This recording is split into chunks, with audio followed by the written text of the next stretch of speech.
반갑습니다, 여러분. 우리가 전주에 가나의 혼인잔치에 물로 포도주를 만드신 표적에 대해서 2장 1절에서 6절까지 잠깐 살펴봤고요. 오늘은 7절부터 11절까지 잠깐 살펴보고 질문을 같이 나누고 여러분 생각을 같이 들어보는 시간으로 갖도록 하겠습니다. 그럼 제가 7절부터 11절까지 한번 읽어보겠습니다.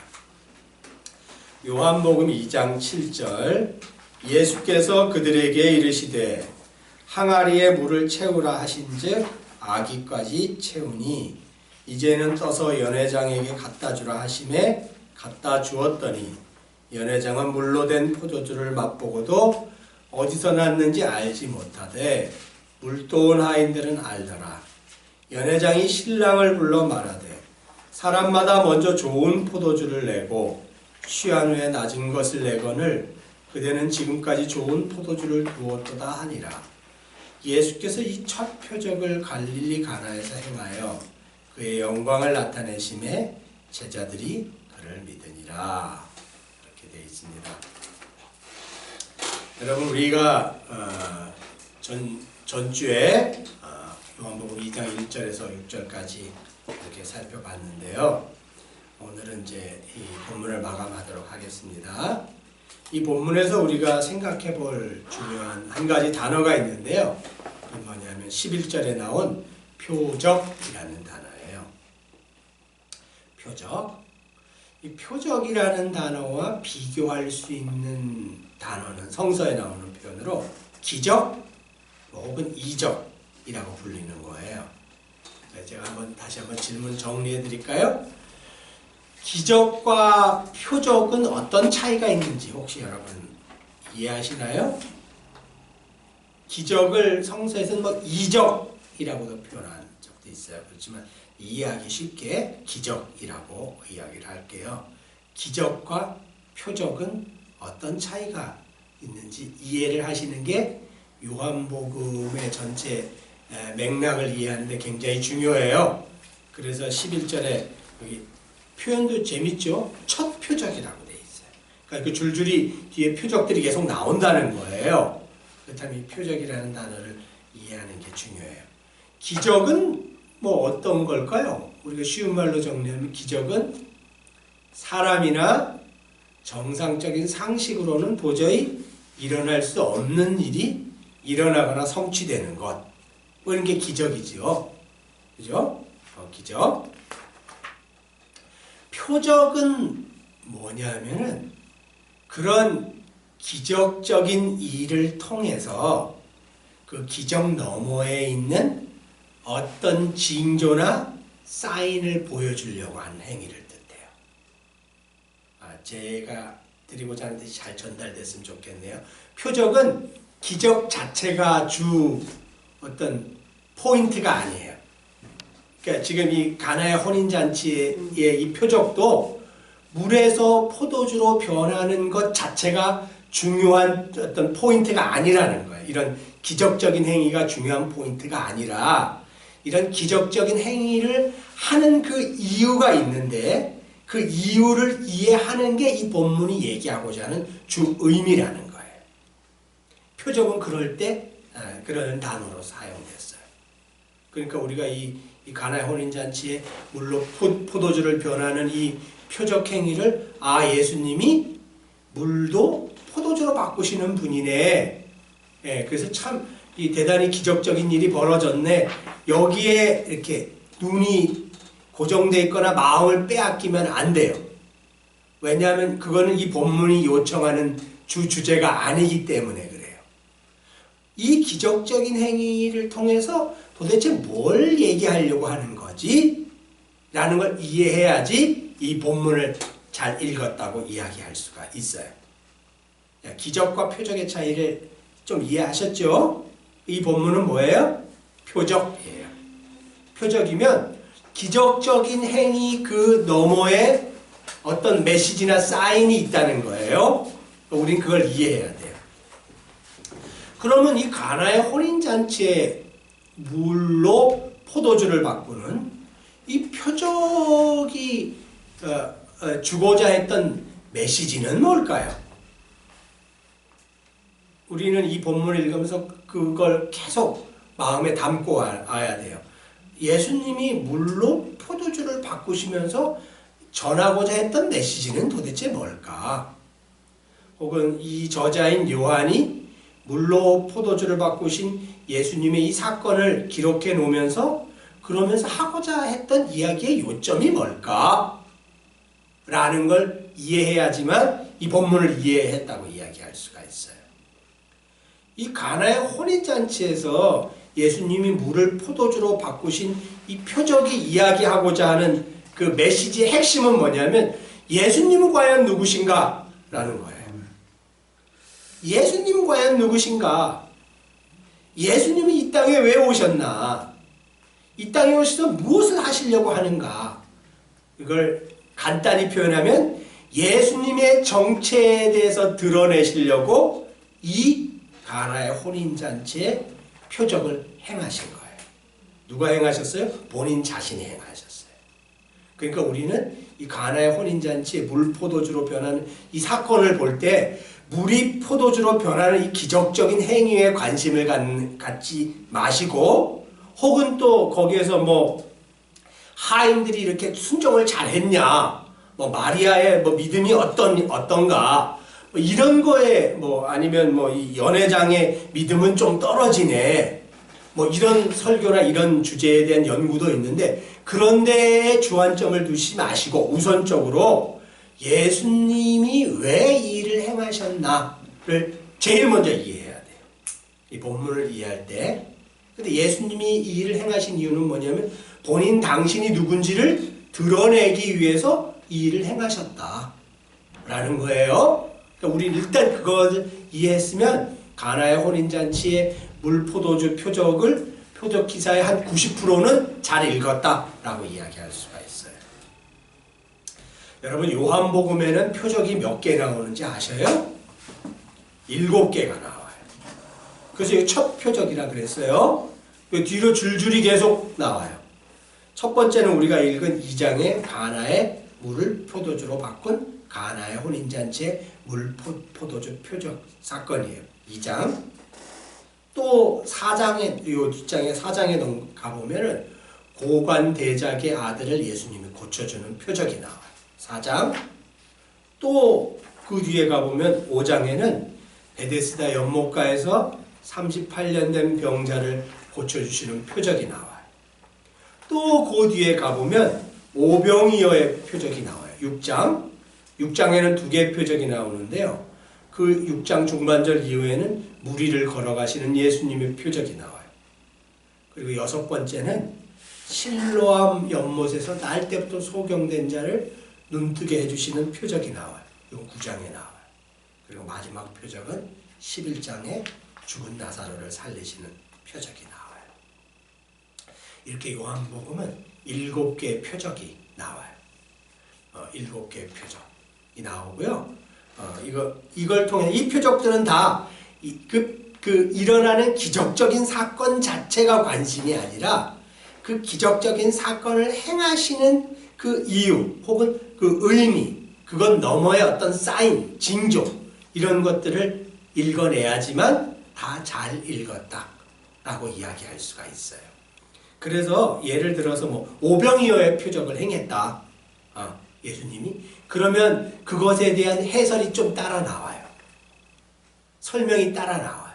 그 부분을 읽고 예수님이 오병이어의 표적을 이렇게 행하신 이유가 이것 때문이구나 이렇게 이해하는 게 이 요한복음을 잘 읽는 방법이에요.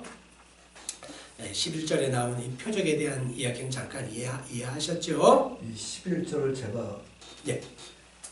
이게 물이 포도주로 변한 표적이잖아요. 첫 번째 표적이잖아요. 예. 이 가나에서 이 물 포도주 믿지 않는 사람들 첫 표적 가나에서 첫 표적 없는 자에 대해서 예수 그리스도의 사랑과 예수 그리스도 지니신 신성의 영광을 충분히 드러내려고 하지 않나. 드러내려고 그러나 그 생각을 해봤어요. 예. 예, 맞는 말씀이죠. 예수님 본인 당신이 누군지를 드러내려고 이 일을 행하셨다. 그러니까 우리가 전 시간에도 말씀드렸다시피 이런 기적적인 일들을 이렇게 본문에 기록해 놓은 걸 읽으면 이런 기적적인 일을 요청하라거나 이런 기적적인 일이 내 생에 일어났으면 좋겠다거나 라는 어떤 그런 방식으로 이 본문을 접근하는데 그거는 이 본문이 요청하는 읽기의 방식이 아니에요. 제 말 뜻을 이해하셨죠? 이 본문이 요청하는 제대로 된 읽기의 방식은 뭐냐면 예수님이 누군지 일단 이해하고 받아들이라는 거예요. 왜냐하면 이 본문은 그런 의도로 쓰여졌기 때문에 그래요. 그러니까 일단 그걸 이해하셨으면 좋겠어요. 자, 그 다음에 이제 11절에 나와 있는 영광이라는 단어를 한번 같이 생각해 봤으면 좋겠어요. 제가 이 단어를 굳이 꺼낸 이유는 뭐냐면 이 영광이라는 단어, 이 단어에 대해서 우리가 오해가 많기 때문에 그래요. 이 영광이라는 단어의 어떤 문자적인 의미는 뭐냐면 하나님이 어떤 분이시고 하나님의 뜻이 무엇인지 드러내고 하나님의 뜻을 성취하는 것, 그것 자체가 영광이에요. 하나님이 어떤 분이시고 하나님의 계획이 무엇이며 그러나 하나님의 뜻을 성취하는 것 자체가 영광이라는 단어의 의미예요. 근데 여러분 요한복음이라는 책을 크게 대분류해서 둘로 이렇게 나누잖아요. 그러면 전반부는 그 요한복음을 뭐라고 부르냐면 표적의 책이라고 불러요. 전반부는 표적의 책. 그러니까 7개의 표적이 쭉 나오고 그것에 대한 설명이 쭉 나오는 거예요. 이 본문을 표적의 책이라고 불러요. 그리고 요한복음 중반부에서 후반부까지는 뭐라고 불리냐면 영광의 책이라고 불려요. 영광의 책이라는 건 뭐냐면 예수님이 본인 당신이 누구시며 그러며 예수님이 하나님이 본인 당신을 통해서 무엇을 이루려고 하시는지를 본인의 입으로 말씀하시고 또 그것을 성취해 나가려고 하는 그런 과정을 기록한 본문들이에요. 영광의 책이에요. 근데 여러분 예수님의 끝은 영광스러워요? 치욕스러워요? 예수님의 끝은 인간적인 시각에서 보면 대단히 치욕스럽잖아요. 예수님의 죽음은 영광스러운 죽음이라고 이야기할 수가 없어요. 예수님의 죽음은 영광스러운 죽음이라고 이야기할 수가 없어요. 그런데 이 요한복음을 관통하는 중요한 단어 중에 하나가 뭐냐면 영광이라는 단어거든요. 그럼 이렇게 설명할 수가 있어요. 예수님이 육신적으로는 굉장히 치욕스러운 죽음을 맞고 그리고 돌아가시고 수욕당하고 부활하시고 한 이것 자체가 예수님이 말씀하시는 영광스러운 모습이거든요. 그러면 여러분 우리가 이제 이 영광이라는 단어를 이렇게 앞에 둘 때 우리가 하나님께 영광이 되었다라는 이런 표현을 자주 쓰잖아요. 뭐 예를 들어서 어떤 분이 병에 걸렸는데 기적적인 어떤 뭐 기도를 통해서든 뭐 간구를 통해서든 하나님의 은혜를 통해서든 기적적으로 병이 나아서 그분이 암이 고쳐졌다. 그럼 우리가 하나님께 영광이 되었다. 뭐 이런 식으로 표현하잖아요. 그런데 어떤 신실한 그리스도인들은 암에 걸려서 하나님께 간구했지만은 그대로 돌아가시는 분들이 훨씬 더 많아요.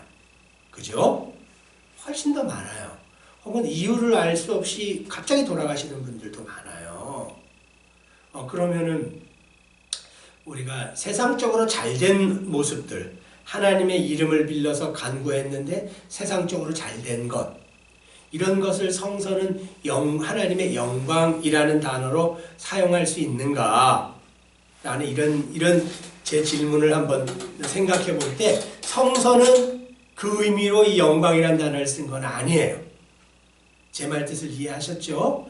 세상적으로 잘됐냐 못됐냐가 하나님께 영광이 되냐 안 되냐 아무런 상관이 없다는 거예요. 이 하나님께 영광이 된다 안 된다는 건 뭐냐면 나나 혹은 그 사건이나 그 문제나 그 계획을 통해서 하나님의 어떤 속성이 드러나고 하나님의 뜻이 성취되면 하나님께 영광이 된 거예요.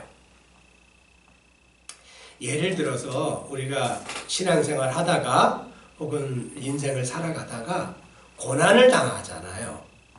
경제적인 일이든 인간적인 일이든 사업상의 일이든 질병을 겪게 되든 고난을 당하게 되잖아요. 그러면 삼자가 우리를 관찰해 볼 때 그건 하나님께 결코 영광이 되지를 못해요. 삼자가 관찰해 볼 때는. 왜냐하면 뭐 예수님 믿는 사람들은 저렇게 찌질하게 사냐, 맨날 저렇게 어렵게 사냐, 맨날 저렇게 험한 인생을 사냐, 이렇게 이제 삼자들이 이야기하잖아요. 저도 그런 얘기 들은 적이 가끔씩 있어요. 하나님께 영광이 되지를 못해요.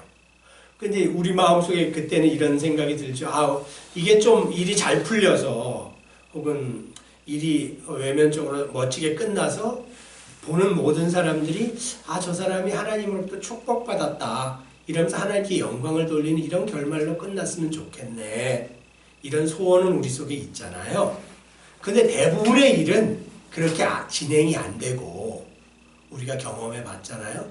그렇게 진행이 안 되고 문제나 관계에서의 문제나 뭐 어떤 문제든 간에 대부분의 일은 하나님이 그런 문제나 어려움을 통해서 우리를 바꾸시는 방향으로 일이 진행이 돼요. 우리의 내면이나 우리의 어떤 진심이나 우리의 믿음을 정말로 순전하게 바꾸고 우리 마음을 낮추고 우리가 정말로 하나님 앞에 자꾸만 허리를 꺾는 방향으로 일이 진행이 되잖아요. 근데 삼자가 볼 때는 그런 진행 과정 자체가 별로 결코 유쾌하거나 멋진 모습이 결코 아니에요. 그 과정 자체는. 그렇지만 그런 과정을 통해서 하나님의 주권을 우리가 받아들이게 되고 우리가 우리의 마음을 내려놓게 되고 세상에 의지했던 것을 버리게 되고 아, 이 세상 것에 내가 뭐 마음을 걸고 뭐 혼신을 다해서 할 이유가 없구나 라는 걸 점점 더 받아들이게 되고 우리가 다시 오실 하나님의 그 혼인잔치와 하나님의 어떤 새하늘과 새 땅과 그 왕국을 정말로 갈망하게 되고 아, 이 세상에는 정말로 마음 줄 곳이 없네 라는 것을 정말로 받아들이게 되는 방식으로 우리 내면이 조금씩 바뀌게 된다면 그 어려움이나 문제나 질병이나 난관은 하나님의 영광이 드러나는 과정이자 영광이 드러나는 순간이라는 거예요. 제 말씀을 이해하셨죠? 그래서 영광이라는 단어 앞에 서 있을 때 잘못된 영광신학, 잘못된 성공신학에 사로잡히지 말라. 왜냐하면 다른 복음서에 가보면 예수님이 공생애 시작하실 때 광야에서 40일 금식하자마자 돌아왔을 때 성령의 이끌림 받아서 마귀에게 시험 받을 때 마귀가 뭐라고 시험을 그 세 가지 시험 중에 한 가지가 이거든요. 이 보라 이 천하 만국의 이 영광스러운 모습을 너에게 주겠다 라고 예수님을 유혹하는 장면이 나오거든요. 여기가 너가 취할 수 있는 건 다 가질 수 있다 이렇게 유혹하는 장면이 나오잖아요. 영광이라는 단어 생각해 보셨죠? 세상적으로 볼 때 실패, 아무것도 아닌 것, 점점 더 무지랭이가 되는 것, 점점 더 스포트라이트를 받지 못하는 것, 점점 더 고난이 되는 것. 그렇지만 그런 과정을 속에서 내가 하나님의 주권을 받아들이게 되고 점점 더 내 오만함과 내 자존을 내려놓게 되고 믿음 앞에 순전하려고 애를 쓰게 되고 하면서 내 속에서 하나님의 것이 점점 더 드러내고 하나님의 뜻이 이루어진다면 그런 과정 자체는 충분히 하나님의 영광스러운 순간이에요. 그러니까 우리가 그걸 받아들여야 된다는 거죠. 일단 영광이라는 단어를 생각할 때 그걸 한번 생각해 보셨으면 좋겠습니다. 지금부터는 이제 질문 시간이니까 제가 질문하면 여러분이 자유롭게 답변하시고 토론하실 수 있어요. 일단은 제가 질문하고 또 답이 정리된 다음에 이제 토론을 해주셨으면 좋겠어요. 여러분 이제 활발하게 답변을 좀 해주세요. 자, 질문. 여러분, 예수님께서 가나의 혼인잔치에서 물로 포도주 표적을 행하신 이유는 무엇 때문일까요? 무엇 때문에 이 물로 포도주 표적을 행하셨을까요?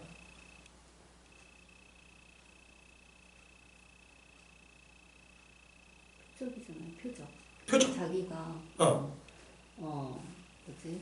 하나님의 아들로 구원자로 왔다는 그 사실을 알리기 위해서 이 일을 행하신 거잖아요. 아, 예, 아주 잘 정리해 주셨어요.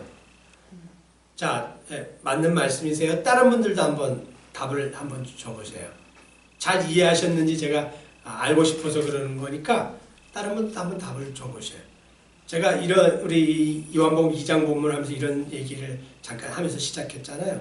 도대체 이걸 제가 예전에 읽어봤을 때 별 의미가 그렇게 크게 없는데 이걸 왜 첫 표적으로 집어넣으셨을까? 이거 물로 포도주 변화한 것밖에는 큰 저거 없는데 이걸 왜 첫 표적으로 집어넣으셨을까? 라는 생각이 들었었다. 처음에 요한복음을 읽어봤을 때. 그래서 굉장히 이 본문이 저한테 사소하게 취급됐었다. 라고 말씀드리고 시작했잖아요. 예수님께서 가나의 혼인잔치에서 물을 포도주로 바꾸신 표적을 행하신 이유는 무엇 때문일까요?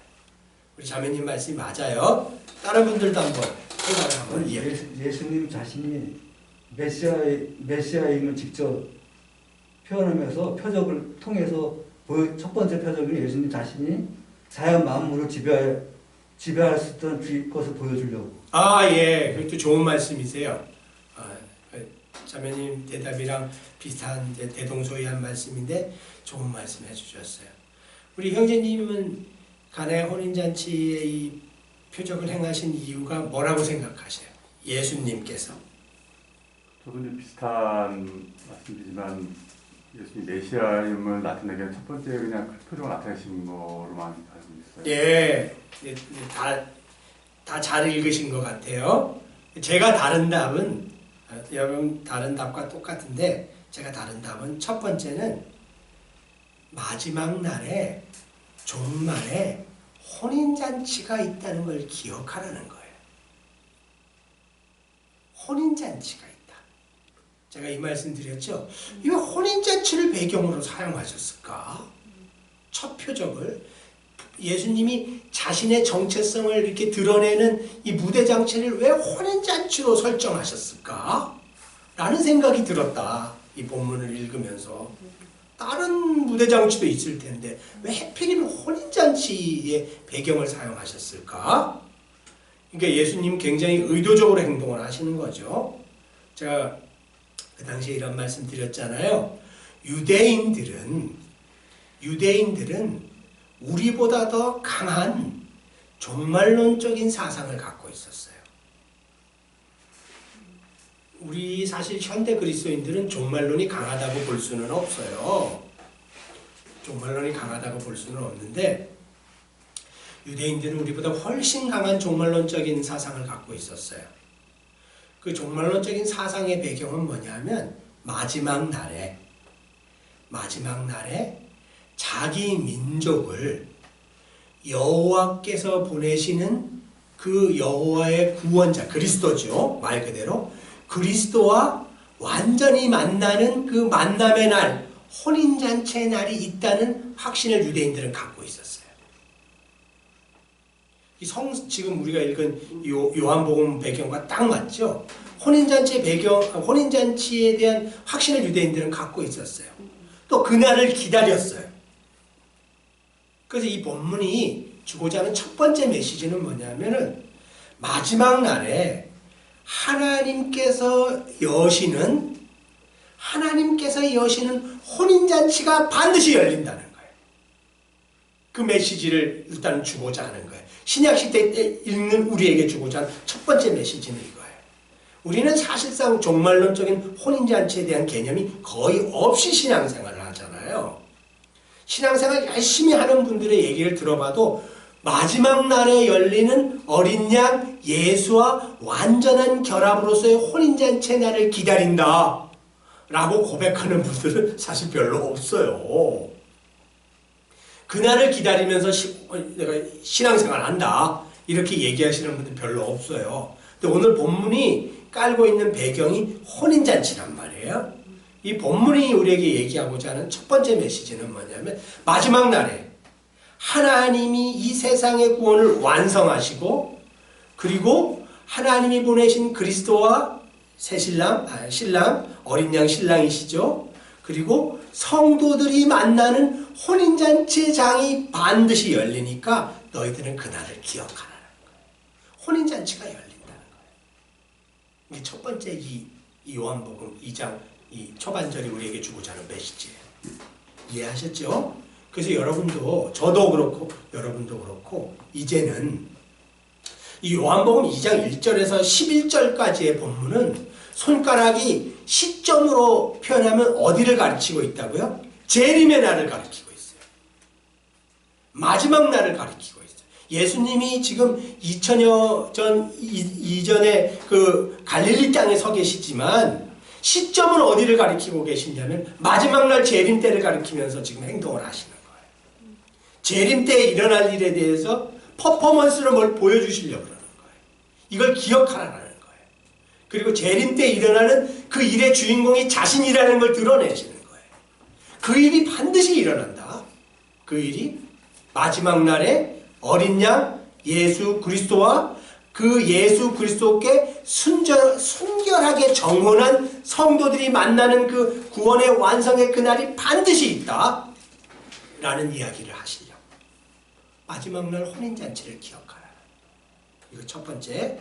두 번째는 여러분이 말씀해 주신 거예요. 그 종말 재림 마지막 날 혼인잔치의 주인공은 바로 지금 이 제자들이죠. 혹은 그 가나 혼인잔치 석상에 서 있는 사람들이 보는 나사렛 예수 그리스도다. 혼인잔치의 신랑으로서 다시 이 땅에 와서 그 잔치의 주인공으로 등장할 그 존재는 누구냐면 지금 당신들 눈앞에 서 있는 나사렛 예수 그리스도다. 라는 이야기를 하시려고. 두 번째, 세 번째. 이 본문이 우리에게 주고자 하는 세 번째 이유는 뭐냐면 그 마지막 날 일어나는 어린 양의 혼인잔치에 들어가는 것은 유대인의 정결 예식으로는 불가능하다는 거예요. 유대인의 율법의 정결 예식으로는 불가능하다는 거예요. 사람이 자신을 씻는 그 어떤 행위로도 사람은 그 혼인잔치의 초청에 들어갈 수 없다는 거예요. 요 얘기를 하시려고 이 본문을 기록하신 것 같아요. 자, 우리가 잠깐 정리해보면 첫 번째는 마지막 날 분명히 반드시 어린 양 예수의 혼인잔치 그날이 있다라는 걸 기억하라. 두 번째는 그 혼인잔치의 주인공이 나사렛 예수 그리스도라는 것을 기억하라. 세 번째는 인간의 정결예식, 유대인의 정결예식으로는 그 혼인잔치에 들어갈 수 없다는 걸 기억하라는 거예요. 요게 요한복음 2장 1절에서 11절까지 주 본문이 얘기하고자 하는 중요한 핵심 포인트 세 가지인 것 같아요. 자, 이 질문에 대해서, 이 질문과 관련해서 혹시 더 하시고 싶으신 얘기 있으세요? 지선 얘기 들으면서 예수님이 거의 대부분 표적들을 보고 그때 당시 표적들을 행한 예수 그리스도 권위와 신성 문제에 대해서 그때 당시 유대인들이 얼마나 그때 당시에 논쟁이 얼마나 잇따랐나 한 예수 그리스도 영광을 보이려고 유대인들이 막 믿지 않으려고 그래서 논쟁이 얼마나 잇따랐나 또 한 번 그런 생각을 해요. 예, 맞아요. 굉장히 아주 좋은 지적해 주셨는데요. 요한복음에서 예수님이 굳이 당신이 누구신지를 드러내는 표적을 7개나 지금 행하시잖아요. 이것 말고도 더 많은 표적을 행하셨겠지만 요한복음에 들어와 있는 그 본문 내에 들어와 있는 표적은 7개가 있거든요. 굳이 이렇게 많이 행하신 이유가 뭐냐면 반대 의미로 생각해 보면 예수님의 정체성에 대해서 격렬한 논쟁이 벌어졌다는 거예요. 받아들일 수 있다, 못 받아들인다 라는 격렬한 논쟁이 벌어졌다는 거예요. 유대인들 사이에서.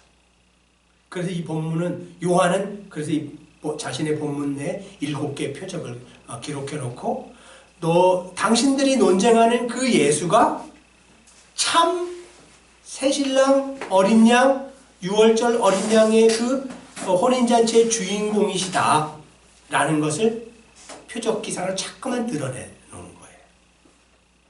그 이면에는 예수 그리스도의 그 정체성에 대해서 받아들이기 힘들었던 많은 사람들의 반론과 논쟁이 자리 잡고 있는 걸 우리가 눈치챌 수가 있어요. 예, 또 하시고 싶으신 얘기 있으실까요?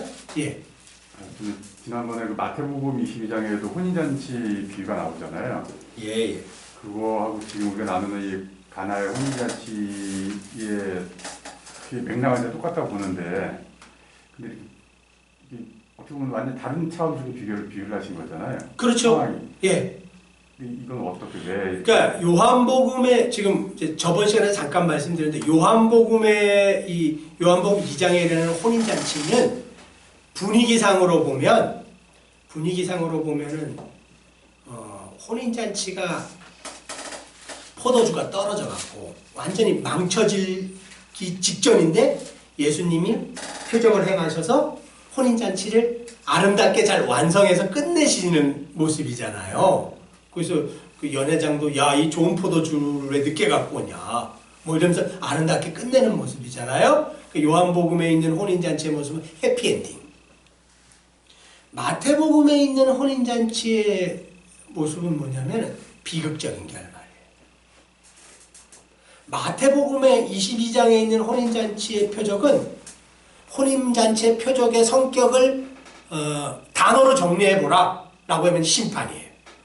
마태복음 것. 심판. 왜냐하면 마태복음 본문을 저번에 읽어봤잖아요. 22장 본문을. 초반절에는 혼인잔치에 오겠다고 하나님과 선 언약을 한 유대인들의 배신을 기록하고 있어요. 유대민족의 배신을. 들어오겠다고 선 언약을 하고 약속을 한 유대인들의 배신을 기록하고 있고요. 7절까지 유대인들의 배신을 기록하고 있어요.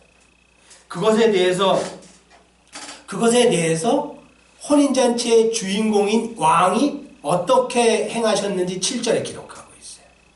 이거 성서학자들은 유대의 예루살렘 성전의 패망이다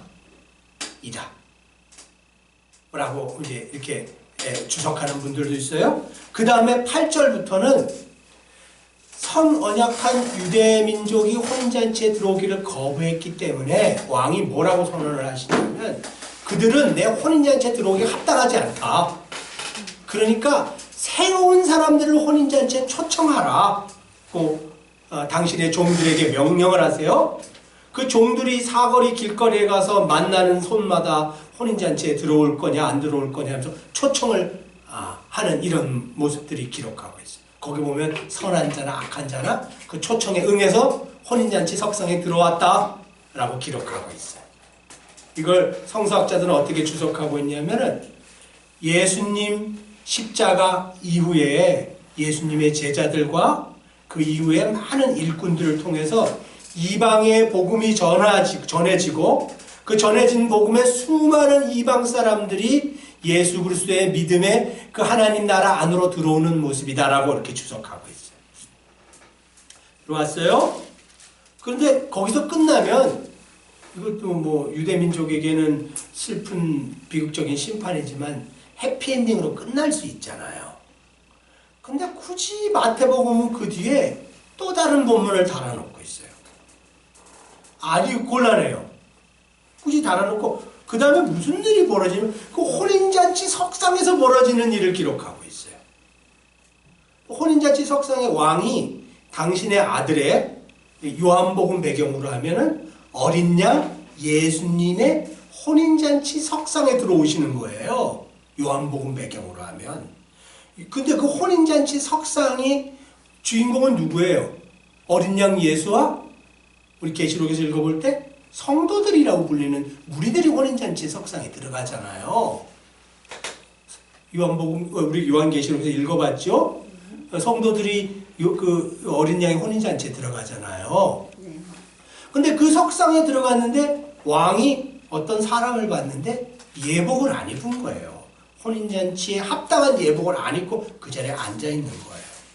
그러니까 왕이 뭐라고 그러시냐면 너는 왜 혼인잔치 석상에 들어왔는데 예복을 안 입고 왔냐? 이게 질문해요. 그러니까 이 본문이 되게 재미있게 대답을 하고 있어요. 12절에 뭐라고 대답하냐면 그가 아무 말도 못했다. 옛날 성경에는 뭐라고 표현되어 있냐면 유구무원이었다. 이렇게 표현하고 있어요. 유구무원이었다. 한문이 들어가 있는 성경. 그렇게 표현되어 있어요. 말하지 못했다는 자기가 자기를 봐도 대답할 무슨 그게 없었다는 거죠. 그 왕이 질문하는 것에 대해서 아무런 대답할 만한 무슨 그런 게 그 배경이나 뭐 준비가 안 됐다는 거죠. 자기가 자기를 봐도 그랬다. 이렇게 하고 왕이 사환들 저는 묶어서 혼인잔치에서 쫓아내라. 그래서 혼인잔치에 쫓아냈다라고 얘기하고 청함받은 사람은 많지만 택함 입은 자는 적다. 이렇게 얘기하고 이 본문이 끝나요. 네, 형제님이 말씀하신 것에 대한 질문에 대한 답은 마태복음 마지막 날 어린 양의 혼인잔치의 배경으로서 이 마태복음을 어떻게 정리해야 됩니까? 라고 질문하신다면 이건 심판에 대한 이야기예요. 혼인잔치로의 초청도 있고 약속을 어긴 사람들에 대한 역사적인 심판도 있지만 궁극적으로 이 마태복음 본문이 이 혼인잔치의 비유 22장 마태복음 22장에서 왕의 혼인잔치를 통해서 이 비유를 통해서 뭘 얘기하고 싶으냐 라는 것을 질문하신다면은 간단히 얘기하면은 그날은 심판이 있는 날이라는 거예요. 주석가들 사이에서도 상이한 논쟁이 많아요. 근데 분명한 거는 이 마태복음 22장 앞절 본문은 유대 민족에 대한 하나님의 심판에 대한 본문을 기록하고 있어요. 이건 분명해요. 혼인잔치에 들어오겠다고 언약을 하고 혼인잔치를 신실하게 준비하겠다고 언약을 했는데 그 언약을 지키지 못한 사람들에 대한 심판을 이 본문 내에 기록하고 있죠. 7절에. 그리고 그 이후에 또 다른 초청들, 열린 초청이죠. 열린 사람들에 대한 초청에 응한 사람들에 대한 기록을 하고 있고 그 사람들 중에서 예복을 입지 않은 사람에 대한 왕의 질문이 기록되어 있고 그리고 그 사람에 대한 평가나 심판이 기록되어 있다는 거예요. 그러니까 이거를 이 본문은 읽기는 크게 대분류하면 두 가지예요. 두 가지의 읽기를 하고 있더라고요. 하나는 뭐냐 하면 이 예복이 뭐냐라는 게 이제 논점이에요. 이 11절에 왜 예복 혼인잔치에 들어올 때 왜 예복을 입지 않았냐? 왜 갖추지 못했냐? 라는 것에 이 논점인데 하나의 읽기는 뭐냐면은 이 예복은 거듭남이다. 라는 읽기예요. 거듭남이다. 예복은 뭐 구원이다, 거듭남이다, 중생이다. 라는 읽기예요. 그래서 지금 이 자리에 앉아있는 이 예복을 입지 않은 사람은 거듭나지 못했는데 신앙 공동체 안에 들어와 있었던 사람이다. 그래서 그 사람은 당연히 마지막 날에 어두운 데로 쫓겨나는 게 맞다. 라는 읽기예요. 첫 번째 읽기와 해석. 두 번째 읽기와 해석은 뭐냐면 이 예복은 하나님 나라의 그러니까 혼인잔치에 들어오겠다고 약속하고 언약했지만 정결하게 자신을 지키지 못한 사람들을 이야기한다. 라는 거예요. 왜냐하면 혼인잔치이기 때문에. 비유가.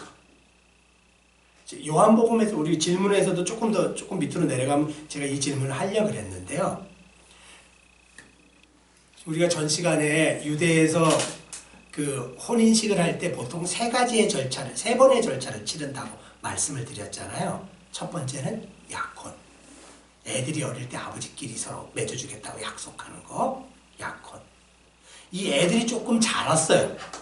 그랬을 때는 이 약속한 결혼을 확인하는 단계인 정혼이라는 과정을 거친다고 그랬잖아요.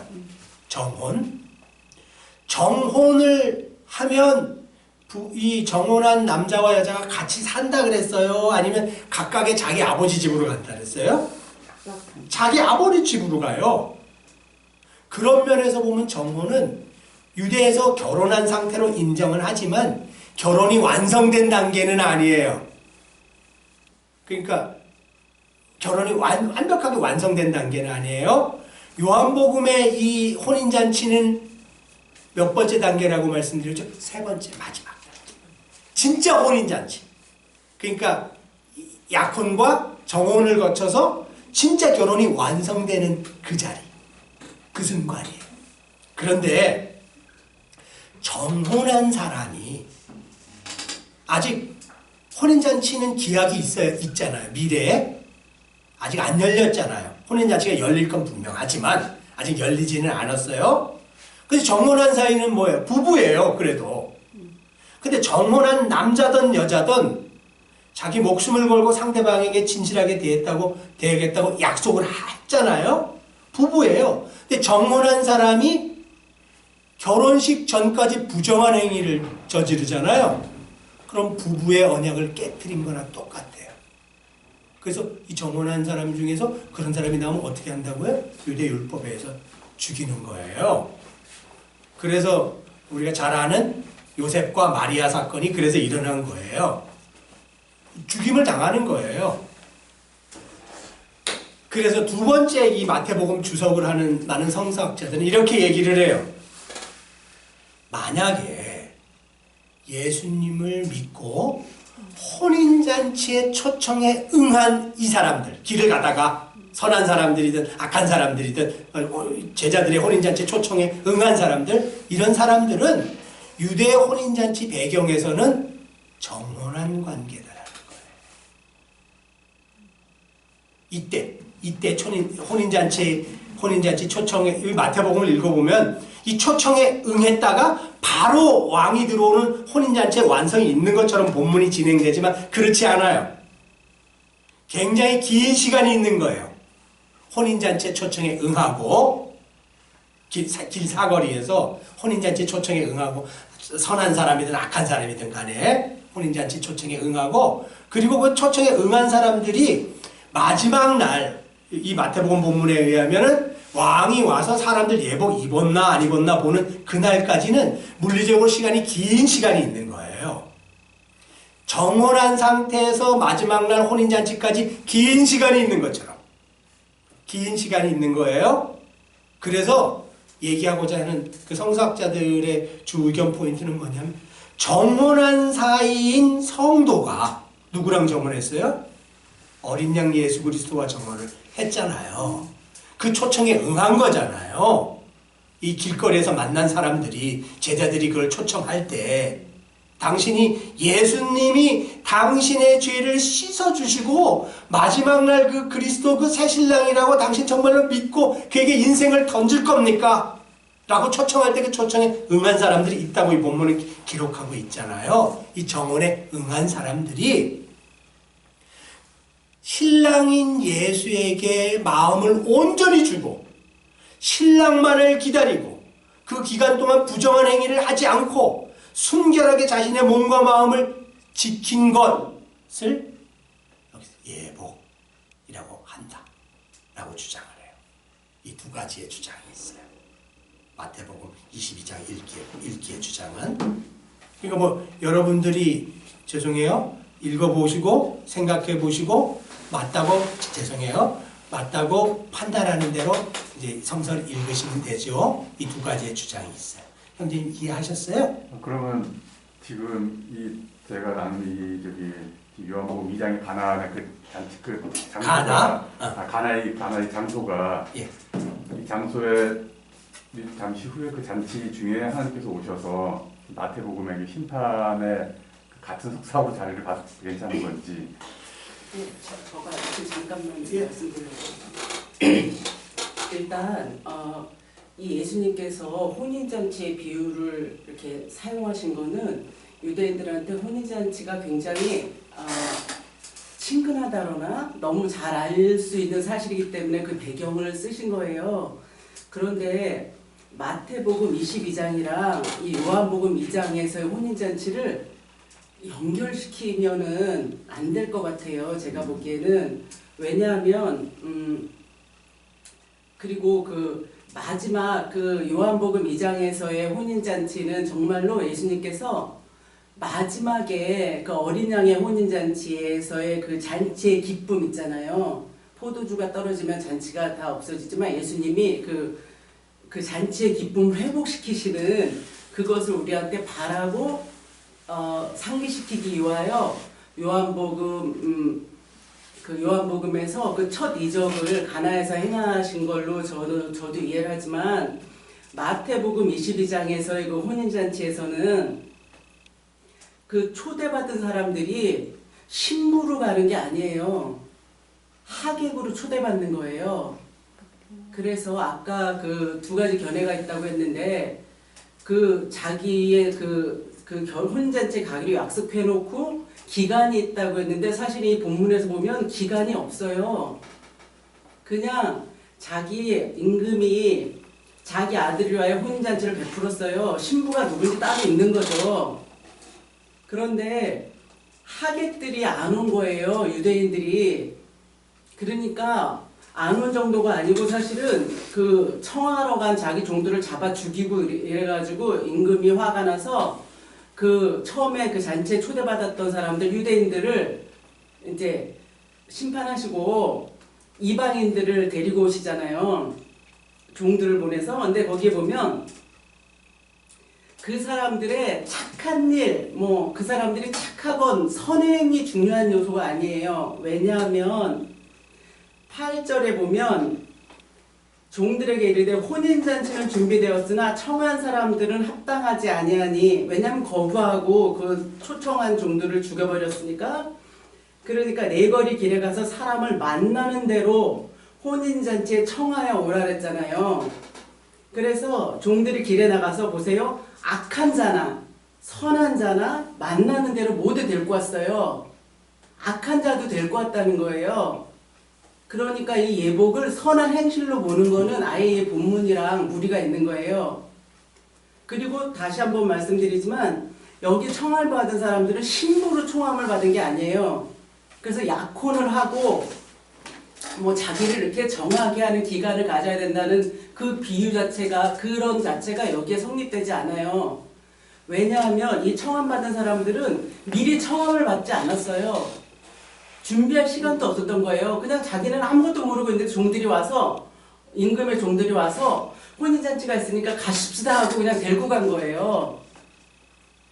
그래서 이들은 예복을 준비할 시간이 없었어요. 그리고 실제적으로 유대 사회에서는 집집마다 예복을 준비할 정도로 여유 있는 사람들이 그렇게 많지 않았어요.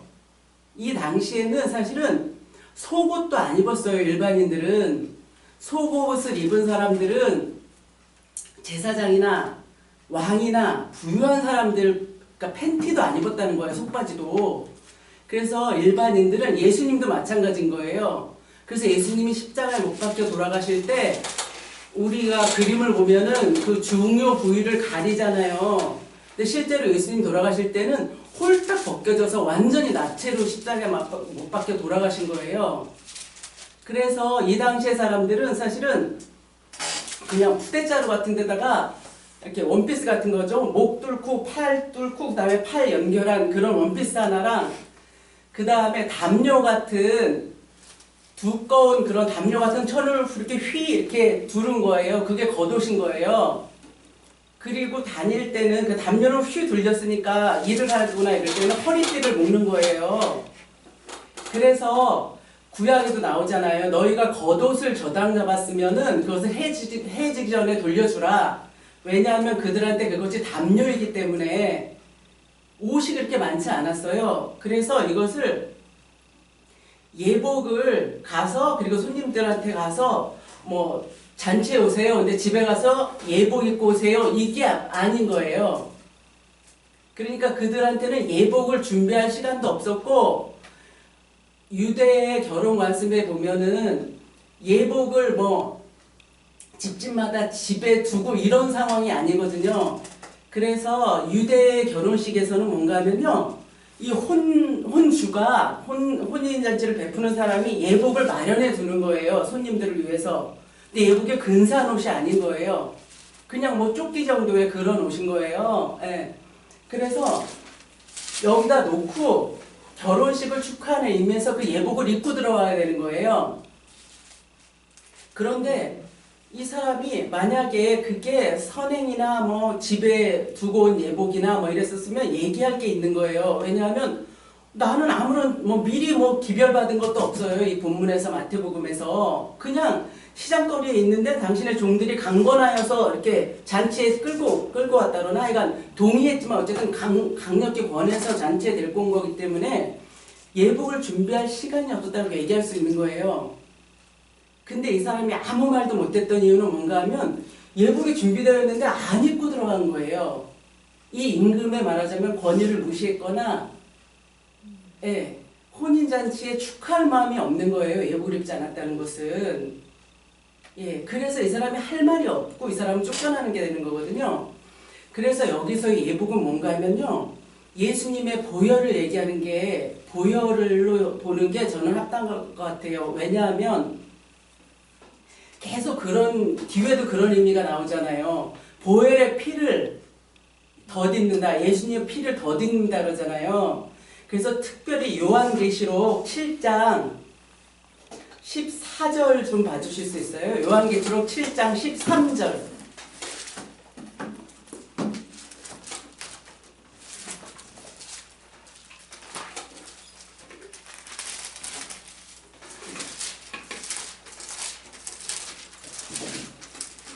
한번 누가 찾으셨으면 천천히 읽어주실래요?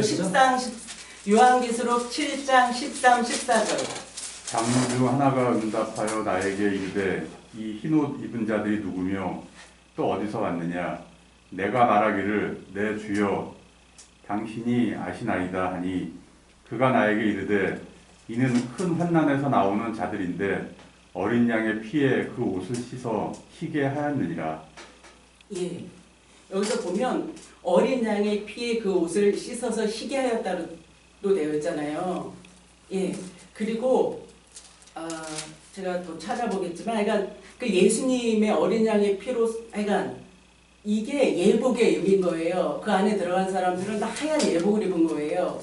근데 그 예복이 어떤 건가 하면 어린 양의 피에 의해서 씻겨진 예복인 거예요. 그리고 예수님을 이렇게 영접하는 데는 사실은 아무 그게 없기 때문에 짧게 하라고요. 네.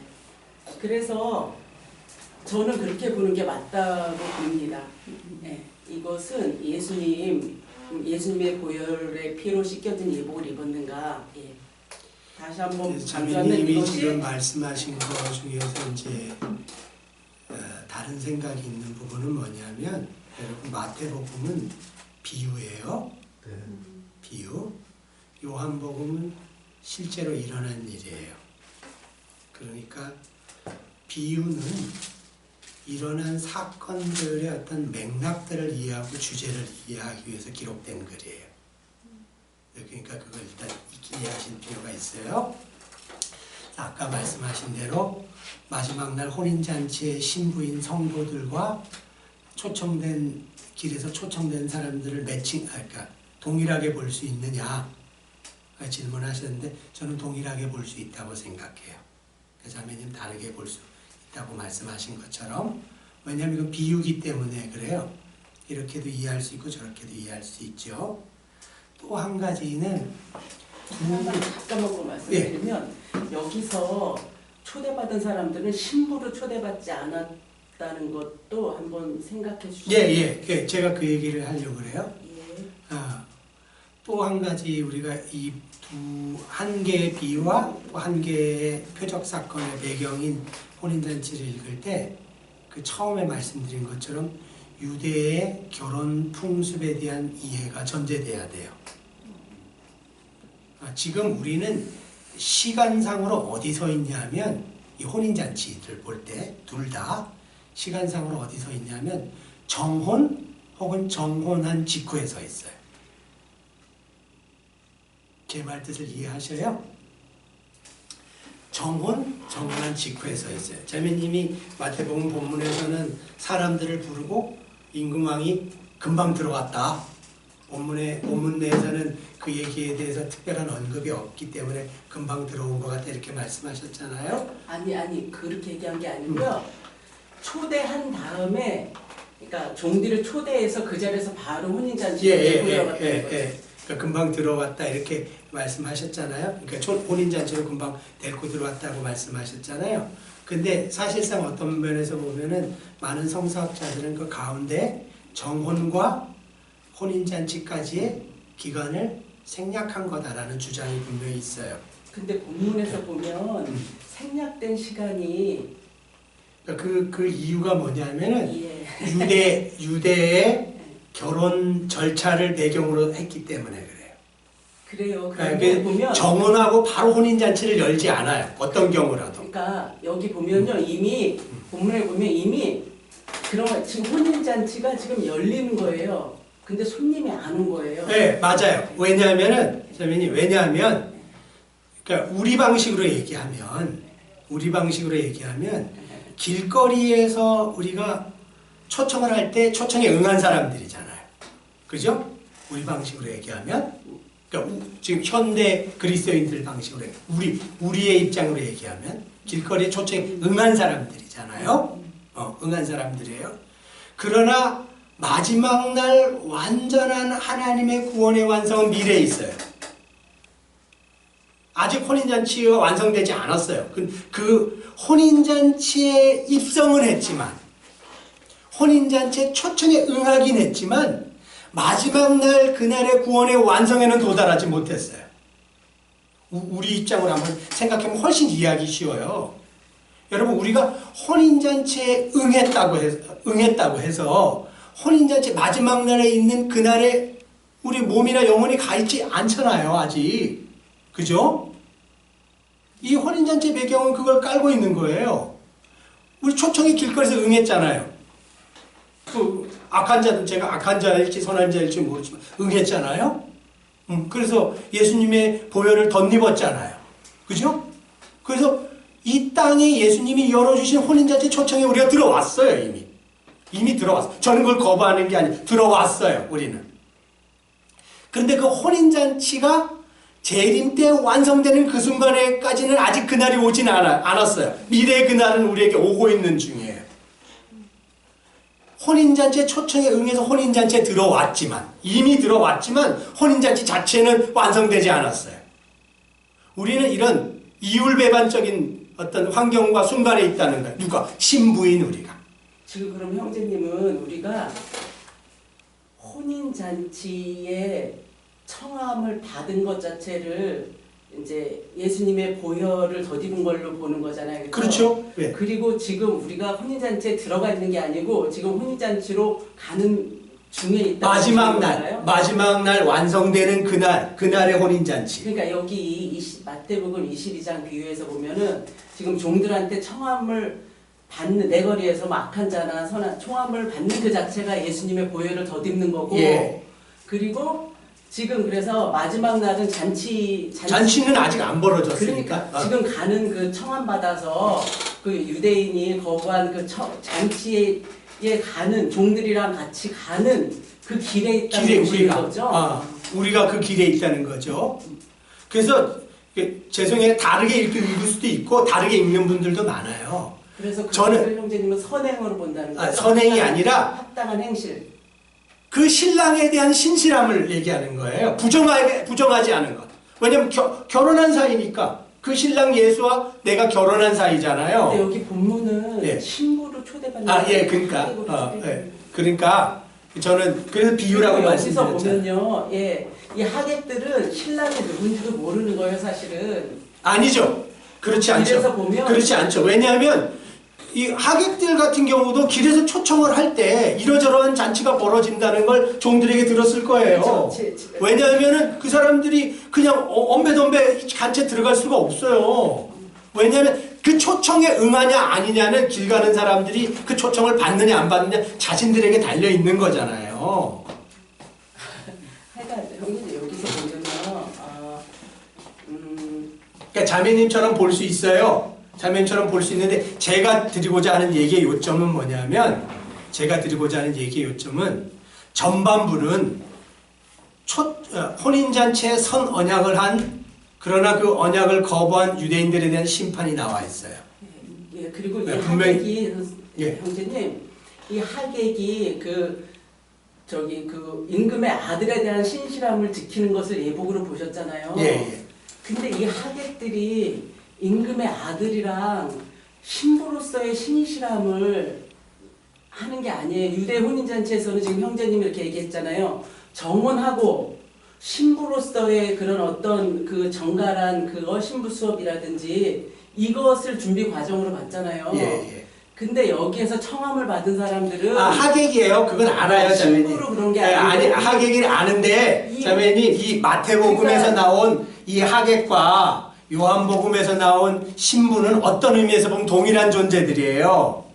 저는 그렇지 않아요. 왜냐, 그렇게 보실 수 있어요. 제가 그렇게 보실 수 있다고 말씀드렸잖아요. 왜냐면 이거 마태복음 비유기 때문에 그래요. 비유기 때문에. 그래서 이 뒤에 나온 비유의 핵심은 뭐냐면 초청에 응했지만은 마지막 날 자신이 판단하기에도 마지막 날 어쩔 수 없는 이런 곤란한 경우를 당하는 사람들이 있다는 거예요. 이 본문은 분명히 그 얘기를 하고 있어요. 그게 어떤 이유 때문이든 간에 본인이 초청에 응했다고 생각하지만 그렇지만 그 자리에서 왕이 송곳 같은 질문을 할 때 그 하객 중에서 유구무원인 사람이 있다는 거예요. 그러니까 이 유구무원의 이유가 애시당초 처음부터 피로 씻김을 받지 못했기 때문에 그렇다는 게 자매님 의견이잖아요. 그런 사람이던 예복을 입지 않았기 때문에 마련되어져서 그러니까 그게 공짜로 제공되어지는 그게 우리 표현으로 예수님의 구원을 받아들이지 않았기 때문에 그러니까 우리 표현대로 하면 구원받지 못했지만은 구원받았다고 생각했기 때문에라는 뜻이잖아요. 아니요 그거 아니에요. 구원받았다고 생각하고 안 하고는 상관이 없는 거예요. 내가 구원받았다고 생각했는데 구원 못 받았다 이게 아니고 내가 어떻게 생각하는지는 상관이 없는 거예요. 그냥 예수님을 영접하지 않으면 그러니까 구원받지 못한 사람 예. 자매님 표현은 그래서 제가 아까 그 말씀 드렸잖아요. 이게 영생 혹은 중생 거듭남이라고 주장하는 생각하는 성서 읽기가 있다. 자매님 거기에 동의하시는 거잖아요. 표현이 조금 그러니까 정확한 표현을 하면은 그러니까 예수님을 영접했는지를 그게 예복이어야 된다고 생각하는 거죠. 근데 그렇지 않죠. 왜냐하면 제 주장은 왜냐하면 여기 보면은 아니 영생 중생 이게 아니고 이 예복이 그러니까 제가 보는 한도 내에서 형제님도 그게 보라고 주장하는 게 아니고요. 제가 영생이랑 중생이랑 이거는 결과인 거죠. 예복을 입은 결과 영생에 들어가는 거죠. 그러니까 일반적으로 기독교에서 얘기하는 거듭남 혹은 구원이다라고 보는 거듭남이나 구원이 없었던 사람인데 어떤 이유 때문이든 간에 예복을 입지 못한 사람, 그런 사람. 또 한 가지의 읽기는 뭐냐면 본인이 이 초청에 응했지만 그가 거듭난 사람이든 거듭나지 못한 사람이든 논쟁이 많지만요. 본인이 초청에 응했지만은 이 초청에 신실하고 걸맞지 않는 삶을 사는 사람. 이 두 가지의 읽기가 있다는 거예요. 그러니까 여러분도 한번 생각해 보세요. 생각해 보시고 아까 자매님이 선택한 그 요한계시록 본문에서도 놓친 게 있어요. 그게 뭐냐면 요한계시록 본문에 보면 이렇게 돼 있어요. 요한계시록 8장 14절에 보면 제가 읽어볼게요. 요한계시록 7장 14절 내가 말하기를 내 주여 당신이 아시나이다 하니 그가 나에게 이르되 이는 그 다음에 뭐라고 돼 있어요? 큰 환란에서 나오는 자들인데. 이걸 놓치신 것 같아요. 아니요, 그런 말도 있어요. 왜냐하면 흰 예복이 성도들의 이렇게 착한 행실이란 말도 사실은 있어요. 계시록에 보면은. 그러니까 제가 지금 요한계시록 7장에서 하고 싶은 얘기는 뭐냐면 큰 환난을 통과한 자들이라는 거예요. 이 예수님의 피로 씻김을 받고 예수님의 흰 예복을 입은 사람들이. 저는 뭐 다른 본문을 갖다 붙이려고 하는 게 아니라 이 본문 내에서는 큰 환난을 통과한 자들이 그걸 입었다는 거예요. 그러니까 이걸 이렇게 읽어보면 선행해서 그 흰 예복을 입었다는 게 이 본문의 포인트가 아니라 이 계시록 요 본문에서는 큰 환난을 통과했느냐 못했느냐 그들이 그게 더 중요한 포인트라는 거예요. 읽기에서는.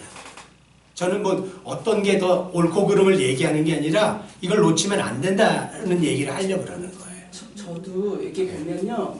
요한계시록 6장 11절 한번 봐주시면 좋을 것 같아요.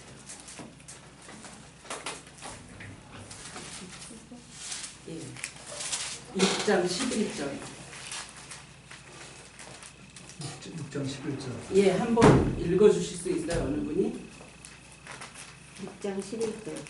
각각 그들에게 흰 두루마기를 주시며 이르시되 예. 아, 흰 두루마기는 흰 옷은 하나님께서 주신다고 주시는 개념으로 되어 있어요. 우리가 입는 게 아니고. 그래서 예, 저는 이제 그만 얘기할게요. 제가 말씀드리고자 하는 것은 다 이해는 하셨을 것 같아요. 그래서 더 얘기하지 않고 어쨌든 말씀 준비해 오신 분이 계시니까 여기까지만 그냥 참고 사항으로 말씀드렸습니다. 그런데 그 본문도 보면 이렇게 돼 있어요. 각각 그들에게 흰 두루마기를 주시며 흰 두루마기를 주시며 이르시되 아직 잠시 동안 시대 그들의 동문 종들과 형제들도 자기처럼 죽임을 당하여 그 수가 차기까지 하라 흰 하시더라. 두루마기를 주신다는 거예요. 네. 저에게는. 제 얘기는 이 환난을 통과해야 된다는 거예요. 흰 두루마기를 입은 자는. 저는 흰 두루마기를 안 주신다는 뜻 아니에요. 공짜로 받을 수 없다는 거예요. 계시록은 분명히 그걸 기록하고 있어요. 요한계시록은. 그러니까 이게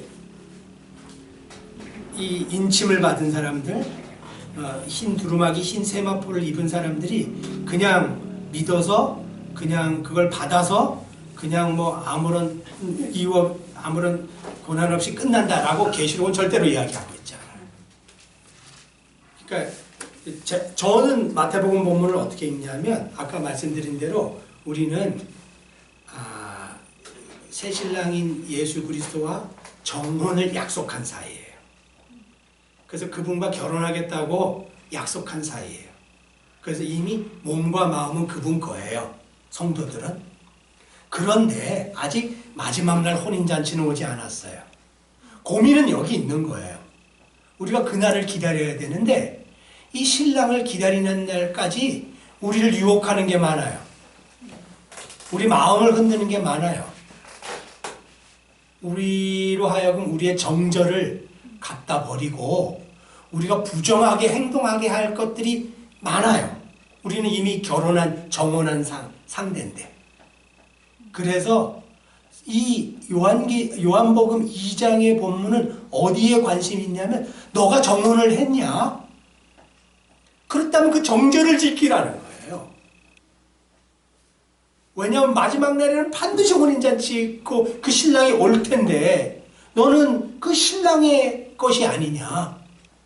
그렇다면 이 세상에 마음을 주지 말고 악한 것에 마음을 주지 말고 몸과 마음을 부정하게 막 굴리지 말고 그 청결한 상태를 지키면서 살으라는 거예요. 마지막 날 혼인잔치에 합당한 신부로 살아내라는 거예요.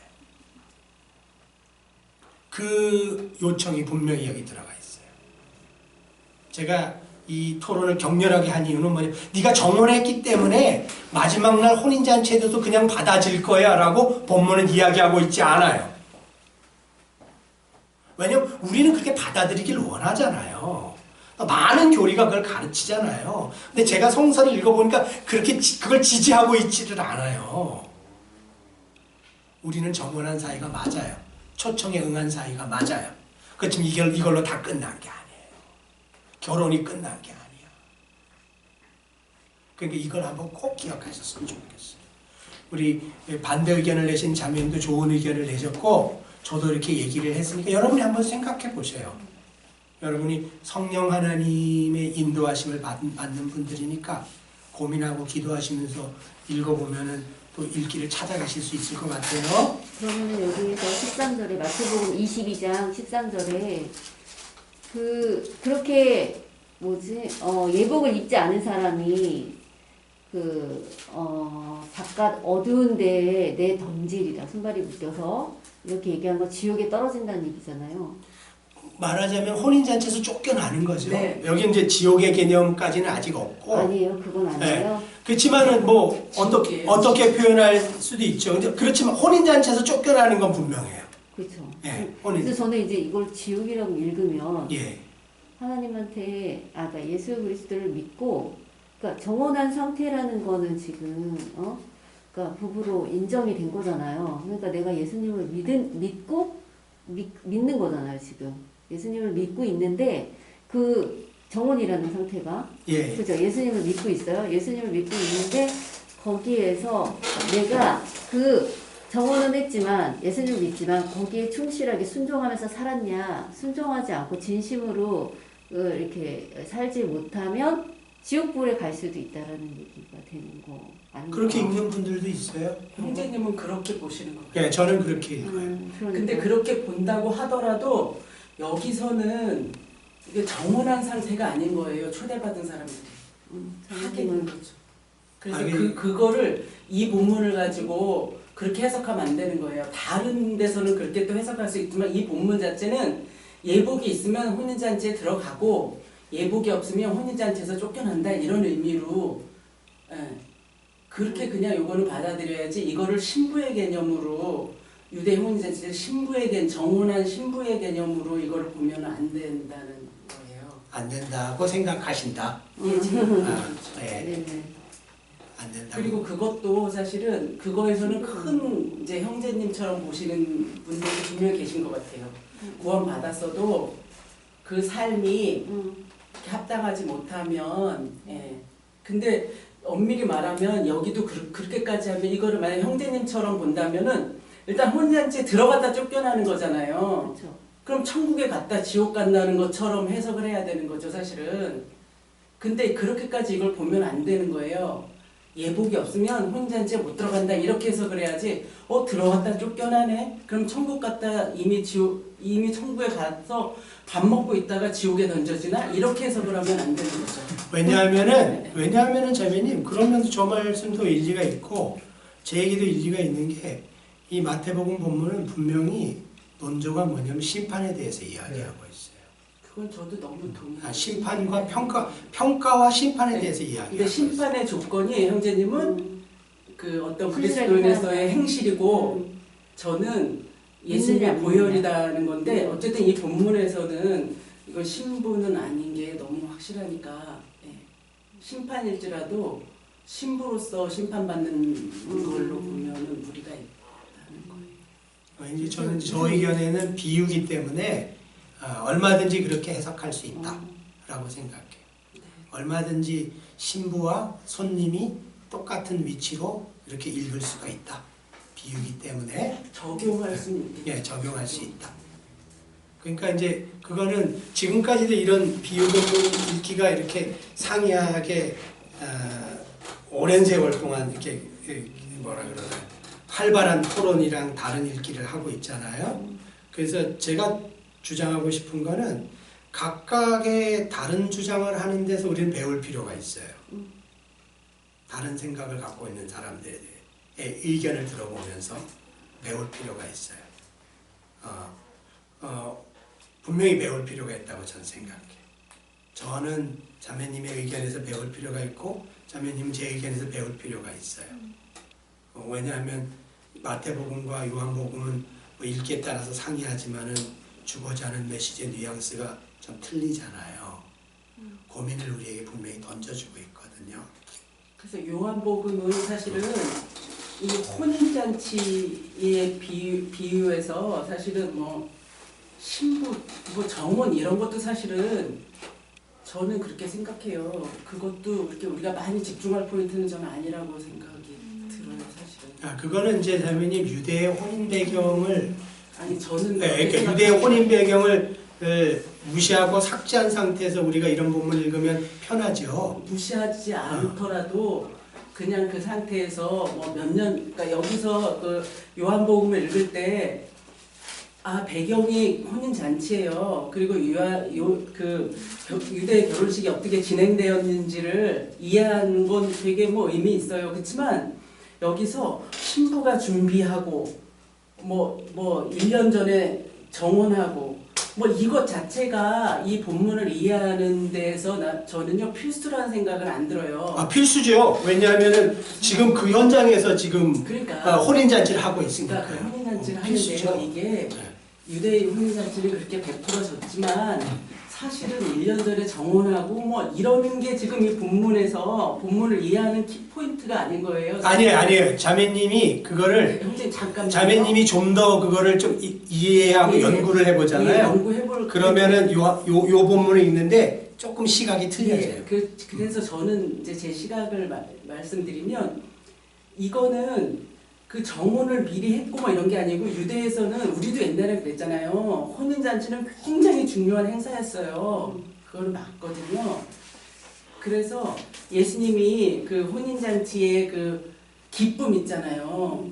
기쁨을 회복시키시고 우리로 하여금 우리가 정말 마지막 때에 예수님의 신부가 되어서 혼인잔치에 들어갔을 때의 그 기쁨 이런 것을 우리가 상기하고 사모하게 하는 그런 배경으로서의 의미는 있지만 여기서 신부가 뭐 준비하고 뭐 여자가 한 1년 동안 준비하고 이런 것 자체가 이 본문을 해석하는 거랑은 큰 연관이 없다는 생각이 저는 들어서 알겠습니다. 그리고 이것의 그거는요 이 표적은 아까 두 분이 말씀해 주셨던 대로 요한복음을 쓴 목적 자체가 그거예요. 요한복음 20장에 보면 다시 한번 찾아봤으면 좋겠어요. 요한복음 20장 30절, 31절 한 번만 찾아봤으면 좋겠어요. 자매님이 읽어주세요. 요한복음 네. 6장. 제가 천천히 읽을게요.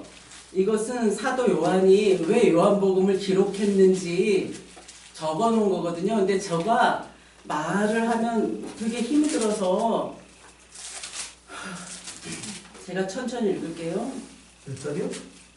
30장 31절. 사실은 전 딴 분이 읽어주셨으면 좋겠는 거예요. 근데 잠깐만요.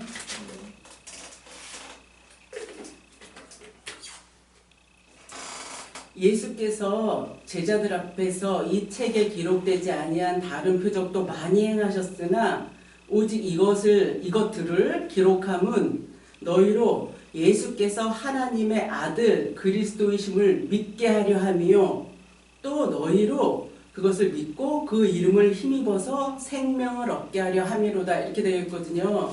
그러니까 요한복음에 이것을 기록하신 것도 이게 표적인 이유는 뭔가 하면 예수님이 하나님의 아들이신 것이라는 것의 증표로 이 표적을 보이시는 거거든요.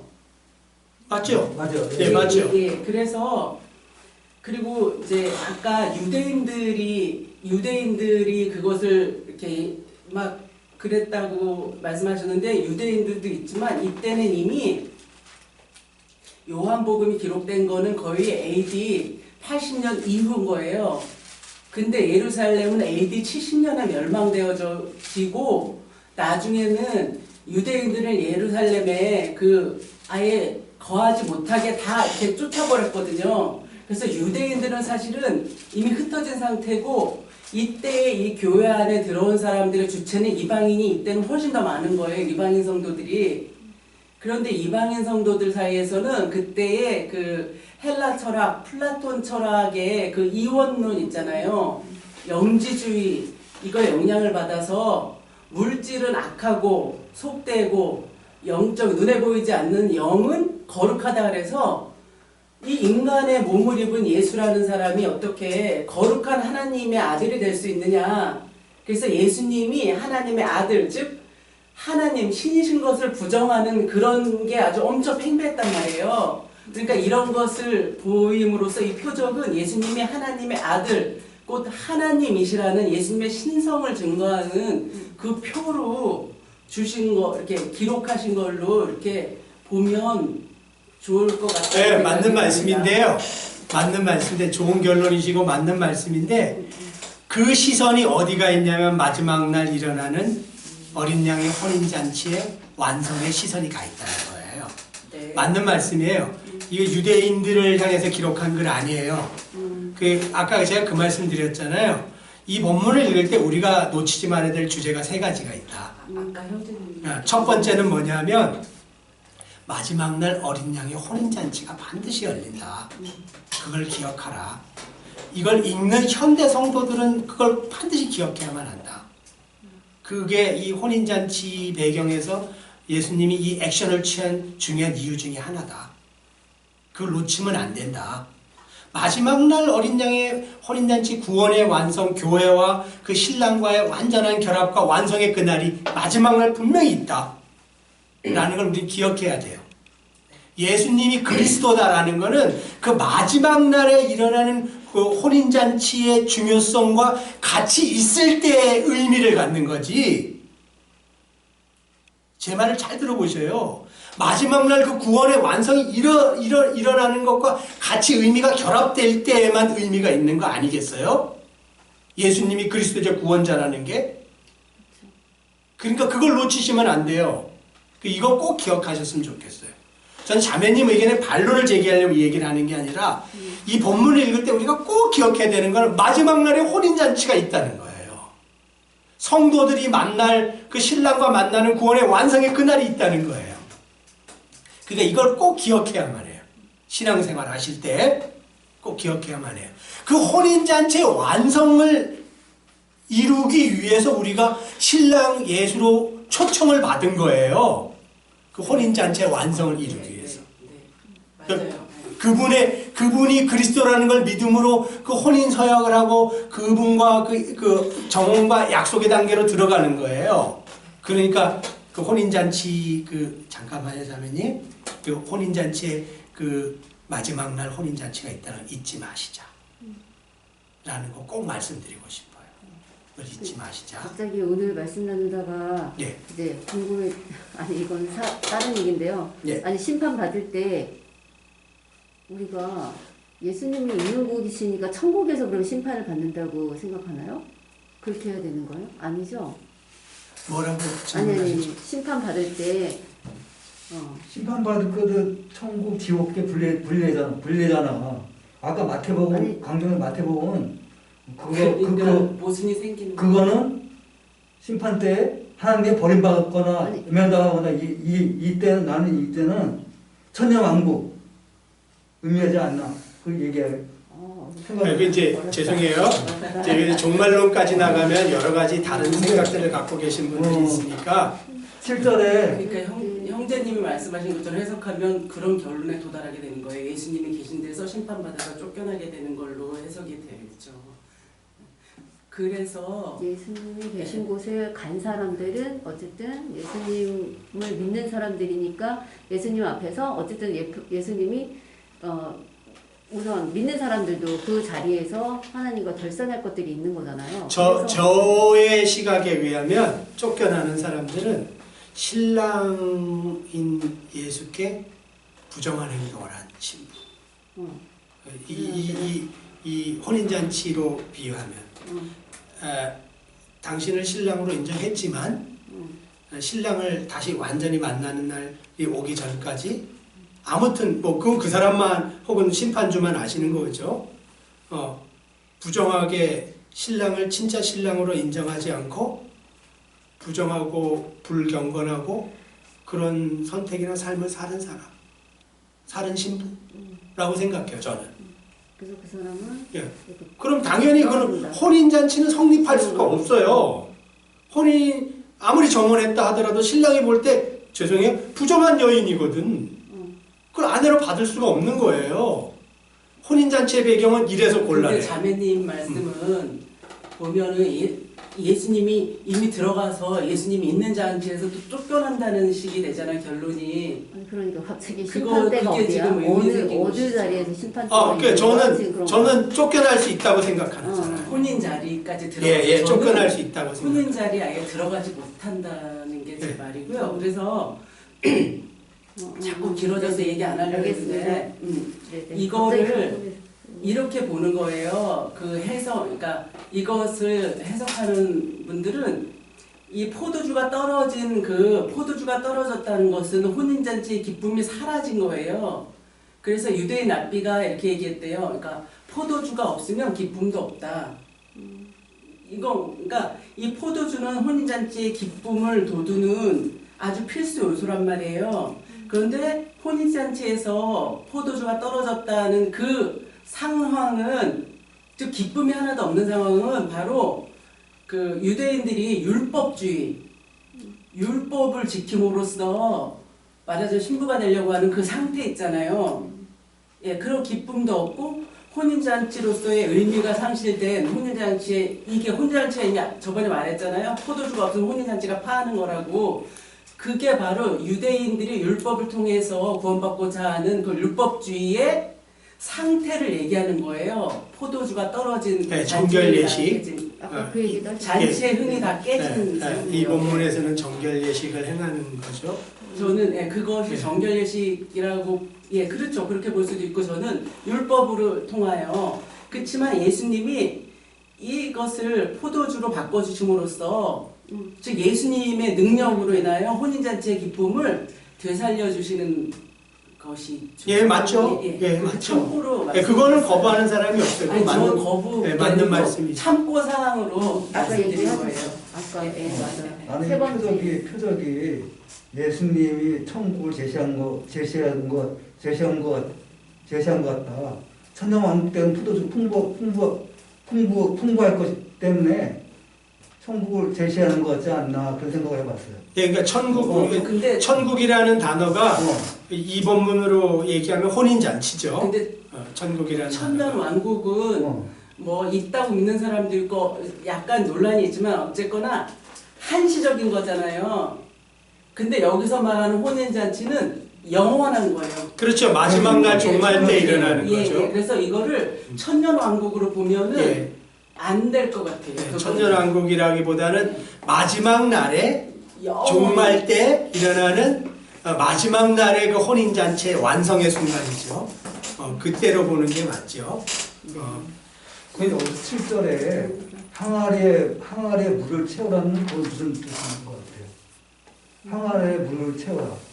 그 유대인 전통 의식에서 사용 돌아가는 깨끗한 물을 새롭게 채우라는 명령하신 것은 예수님 이 전통 시대보다 더 자신보다 더 높다는 뜻 아닙니까? 그거 아까 형제님이 설명하신 걸로 해석이 될 것 같아요. 왜냐하면 너희들은 정결예식으로 이렇게 하려고 하지만 예전 포도주를 예수님의 피로 또 해석을 하면 너네는 정결예식, 너네 율법을 통해서 천국의 혼인잔치의 기쁨을 누리려고 하지만 내 보혈의 피 포도주를 전통 통하여 의식보다 예수님 자신이 더 높으시다는 예 맞아요.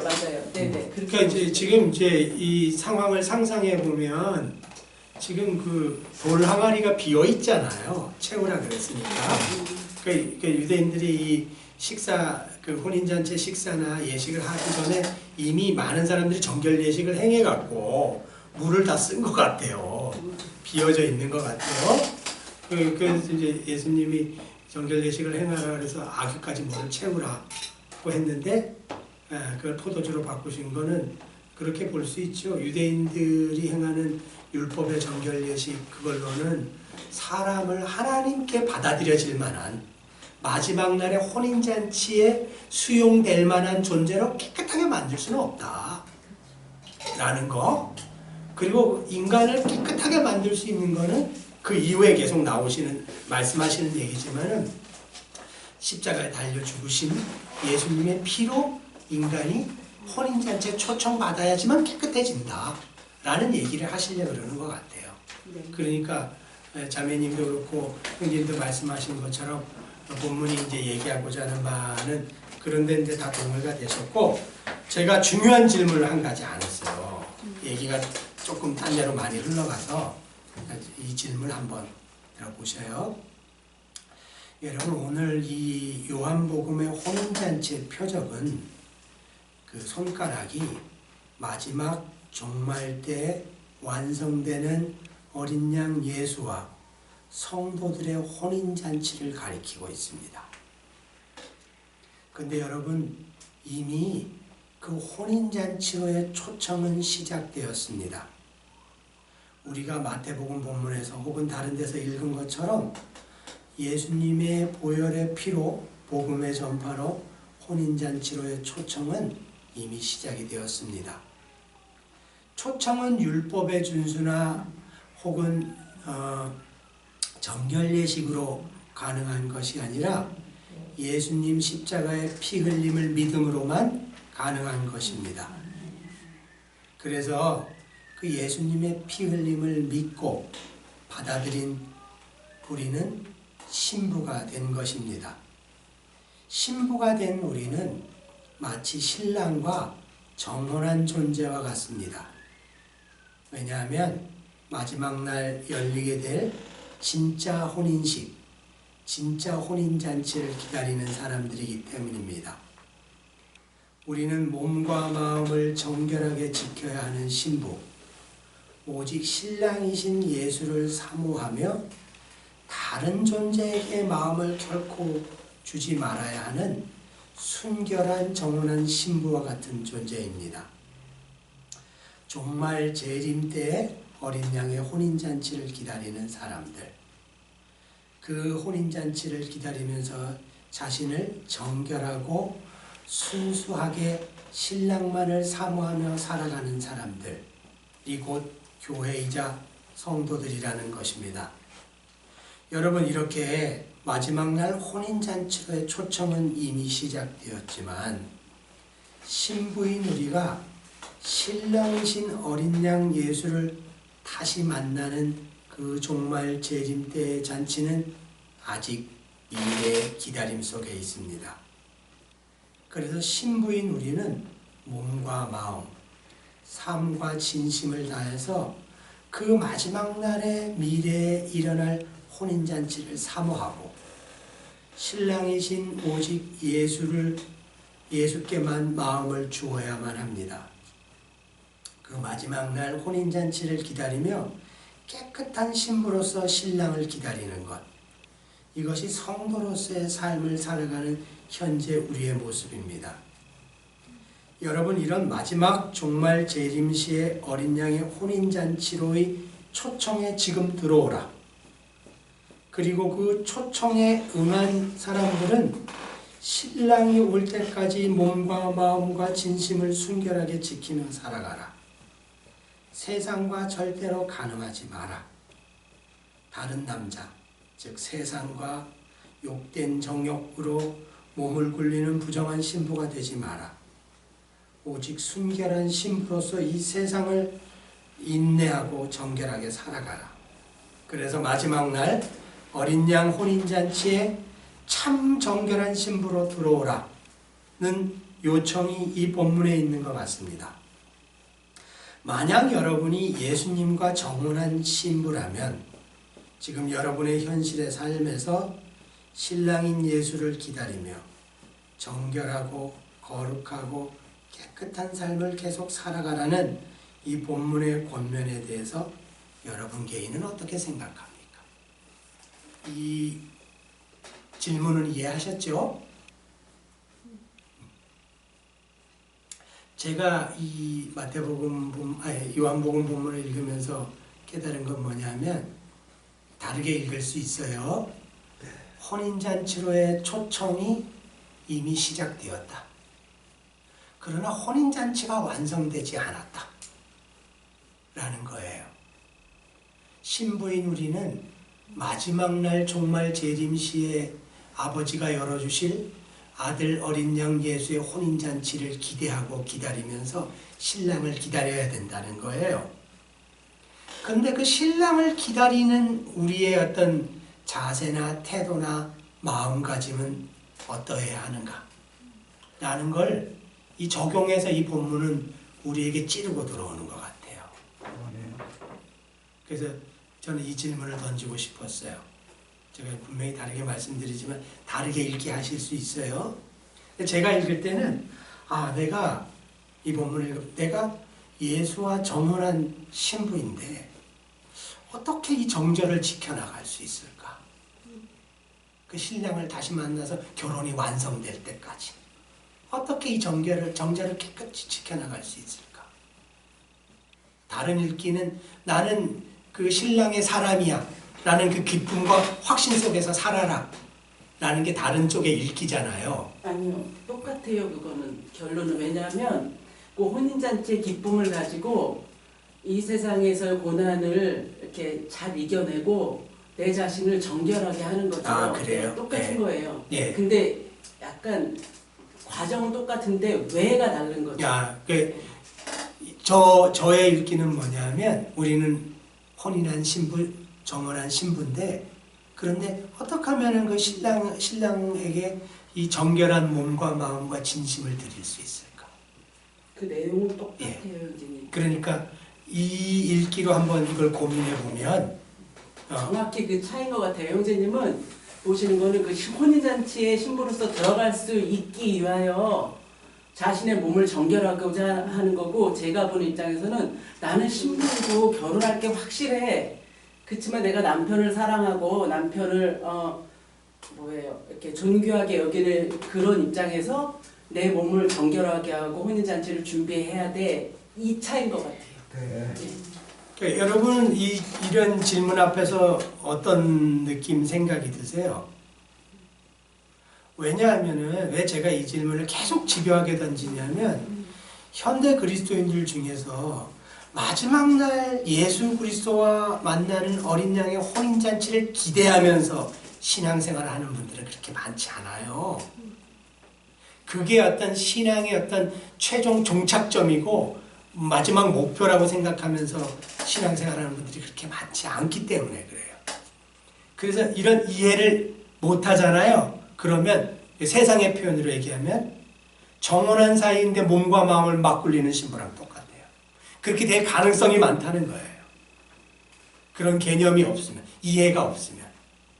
근데 성도 신부인 우리는 신랑을 만날 날이 와요. 신랑을 만날 날이 와요. 그 신랑을 만날 날을 우리는 준비해야 돼요. 근데 무엇을 어떻게 준비할 거냐라는 거죠. 준비할 게 분명히 있어요. 우리가 조심해야 될 것들이 있어요. 그러니까 그걸 어떻게 준비할 거냐는 거예요. 그러니까 이걸 저는 강조하고 싶어요. 이걸 절대로 놓치시면 안 돼요. 자, 또 하나의 질문. 죄송해요. 전 이 질문을 다 하고 끝낼 거예요. 네. 또 하나 질문을 해볼게요. 여러분 각자는 어린 양의 혼인잔치의 초청에 응했습니까? 오늘 마태복음 본문에 나와 있잖아요.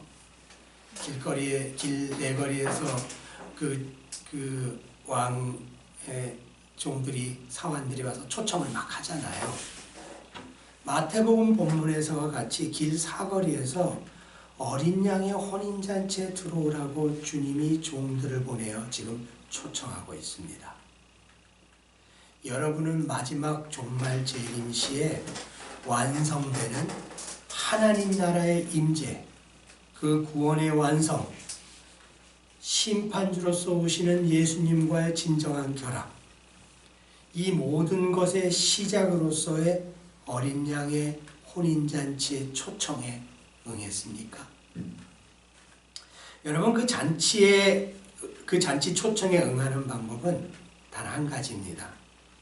예수님 보혈의 십자가, 그 보혈의 피가 여러분의 죄를 깨끗이 사해 주셨음을 진심으로 믿고 그분께 여러분의 전 존재를 맡기는 것입니다. 여러분은 이렇게 어린 양의 혼인잔치 초청에 응했습니까? 이게 드리고자 하는 첫 번째 질문이에요. 지금도 초청이 계속되고 있지요. 그리고 초청에 응했다고 생각하는 우리 같은 사람들도 정말로 초청에 진심으로 응답했는지 생각해 봐야 돼요. 응했나? 이 질문 해보고 싶고요. 또 하나의 질문은 오늘 참조 본문들을 보면 혼인잔치 초청에 응한 성도들은 마치 정혼한 신부처럼 오직 마지막 완성의 혼인잔치를 깨끗하게, 거룩하게 신랑을 기다리며 살아가야 한다는 것입니다. 정혼한 신부인 성도인 우리가 마지막 날 신랑 예수를 깨끗하게 기다리며 살아간다는 것은 여러분 구체적으로 어떤 걸 의미하는 걸까요? 이게 제가 던지고자 했던 질문 마지막이에요. 자, 시간이 많이 됐지만 혹시 이 이야기는 꼭 하시고 싶다는 얘기 있으시면 잠깐 하실 기회를 드릴게요. 네, 저는 예수님께서 여러 가지 강면의 표적들을 행하면서 참 이렇게 첫 표적을 이렇게 묵상하게 하면서 예수님께서 기적을 행하면서 이 땅에 구원을 주고자 하고 이 시대의 교회와 교회를 섬길 수 있는 성도들을 구원하지 않을까 한번 생각해 보게 됐고요. 참 제대로 구원받았다면 깨끗한 물을 새롭게 채워나는 뜻을 생각하면서 우리 육신적으로 깨끗한 몸으로 그렇게 교회를 세워나갔으면 좋겠다는 생각이 들었습니다. 예. 근데 형제님 그거는 본문이랑 뜻이랑 좀 반대되게 적용하시는 것 같아요. 여기서 보면은 그 물이란 게요, 그 육신적인 행동 있잖아요. 내가 율법을 잘 지켜서 천국잔치, 그러니까 혼인잔치의 기쁨을 누리고자 하는, 혼인잔치에 들어가고자 하는 것을 상징하거든요. 근데 약간 좀 그런 것 같아요. 이거 자, 편집해 주세요. 두 분은 이 오늘 본문 공부를 같이 하면서 편집 부탁드려요. 하시고 싶으신 얘기 한마디씩만 하시고 짧게 해주셔도 돼요. 전에 저희가 한참 코로나 전이죠. 성경 공부할 때 제가 이렇게 읽고만 계속 그때 같이 보면서 제가 말씀을 듣고 있었는데 그 당시에도 그때 이 부분에 대해서 굉장히 여러 형제 자매들께서 뭐 저도 마찬가지였지만 있었는데 저는 다시 지금 신부로서 또 이제 신부학의 여러 가지 지금 이렇게 뭐 측면도 있지만은 신부로서 하나님 신부 주님의 신부로서 살아나갈 때 그 당시에 다짐도 있었지만은 다시 한번 더 제가 못했던 부분 또 나만의 정결의식과 나만의 예복만을 또 개인적으로 이렇게 준비했던 게 다시 한번 좀 깨우쳐 주시고 다시 더 하나님이 원하시는 그런 정결의식과 예복을 다시 갖춰야 되겠다는 그 마음 다시 주신 거에 대해서 감사한 마음으로 들었습니다. 네, 자매님 하시고 싶으신 얘기 있으세요? 두렵죠. 두려워요. 그 교회 안에 있지만 진짜 사람이 이렇게 행동하고 이렇게 살아가는 삶 가운데서 또 이 말씀을 이제 여러 뭐 이렇게 해석하는 부분이 다르긴 하지만 그래도 저도 지금 삶 중에서 살아가면서도 좀 저의 그 삶의 방식이나 이런 게 어쨌든 하나님한테 그렇게 합당하진 않다고 생각이 들거든요. 그래서 그런 부분들이 좀 더 하나님 보시기에 저희 삶이 하나님 보시기에 좀 더 합당한 쪽으로 갈 수 있게 기도하고 가고 있는 중이거든요. 그래서 두려운 마음이 드는 것 같아요. 이 말씀을 들으면. 우리 두 분 말씀 듣고 뭐 우리가 나는 이러저러한 얘기를 생각해 보니까 적어도 마태복음 그 본문에 나온 예복을 입지 않아서 그 예복이 뭐든 간에 예복을 입지 않아서 마지막 날에 황당하게 그 자리에서 쫓겨나는 이런 일은 당하지 말아야 되잖아요. 그 예복을 뭐로 이해하시고 받아들이던 간에 그러니까 본인의 각자의 믿음의 양심과 성령의 인도하심에 따라서 한번 천천히 묵상해 보시고 또 하나님 앞에서 마음을 낮추시면서 한번 길을 찾아가 보시되 적어도 그런 존재는 되지 말아야 되니까. 제가 일부러 그래서 아까 옛날에 읽은 그 한글과 한문이 섞여 있는 개역 성경을 보면 유구무원이었다라고 나와요. 저는 그 굉장히 인상 깊게 읽었거든요. 그 표현 자체를. 입이 10개라도 할 말이 없는 상황이었구나. 이 사람이. 라는 그 느낌을 딱 받았어요. 그 어릴 때. 그렇구나. 그날 내가 그런 일 당하면 안 되겠는데. 적어도 이런 일은 당하면 안 되겠는데. 라는 그 느낌을 떨쳐버릴 수가 없었거든요. 그러니까 오늘 우리가 이 요한복음 본문을 이러저런 생각을 나누면서 이러저런 얘기들을 많이 했는데 하나님이 우리 성도님들 각 심령 위에 또 혹시 이 영상을 듣는 분들에게 정말로 마지막 날 신랑 어린 양 예수 그리스도를 만나는 그 혼인잔치가 분명히 있는데 어린 양 예수 그리스도의 혼인잔치의 초청에 응하지 않은 사람들은 그날이 심판의 날이고 고통과 절망의 날이 될 것이고 어린 양 혼인잔치의 초청에 응해서 그 혼인 신부로서 그 신랑을 신실하게 기다리고 정결하게 자기를 지킨 사람들에게는 그날이 환희와 기쁨의 날이 될 거예요. 아멘. 그러니 여러분 인생을 어린 양 혼인잔치 예수님 신랑 그 만나는 날에 마음을 두시고 우리가 이 살아가는 이 순례의 길에서 정결한 신부로 살아가시기를 권면합니다. 아멘. 감사합니다.